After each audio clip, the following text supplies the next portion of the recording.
केतनो भगबू छोड़ब ना हम दुआरी। सुनय देवरू हाथे जे आई तोड़ दे थके पिचकारी। केतनो लुकबू केतनो भगबू छोड़ब ना हम दुआरी। सुनय देवरू हाथे जे आई तोड़ दे थके पिचकारी।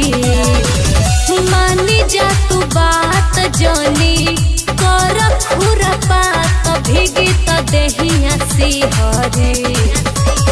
आवाए भौजी बारी रंग दयापन घघरी।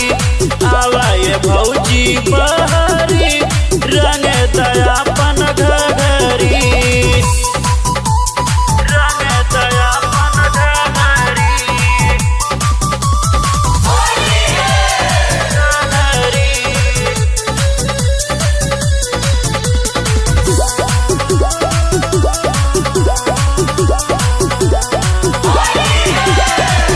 चोलिया के चीज कर बसीज तू होलिया में बाड़ तू कसाई बा मिठाई खाली बोलिया में।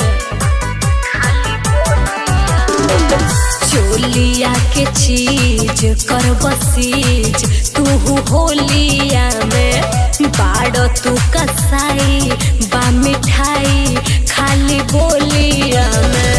कर जानी सक बाटे हक भौजी हमरो हो। पानी ना पे गाना देवर हई हम तोरे हो। कोई देव धोखा हम ना देव तोहके मौका भले हम घरवे में ठहरी। आवाए भौजी बारी रंग दयापन घघरी।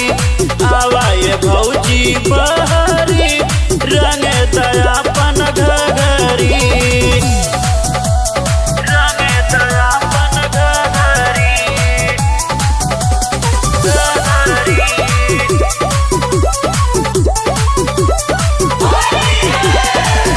डलल तू रंगमा बढ़ल मनमा अगले साल से पूरा देह नसले रहल लल का गुलाल से। डलल तू रंगमा बढ़ल मनमा अगले साल से पूरा देह नसले रहल लल का गुलाल से। एतनो न होई खाली टोई का बदनवा। फगुआ में जाने लो भौजी बहके लमनावा। अरविंद राजेश केस तोहरा पे करब जाइब कोर्ट कचहरी। आवाए भौजी बारी रंग दयापन घघरी। आवाए भौजी बारी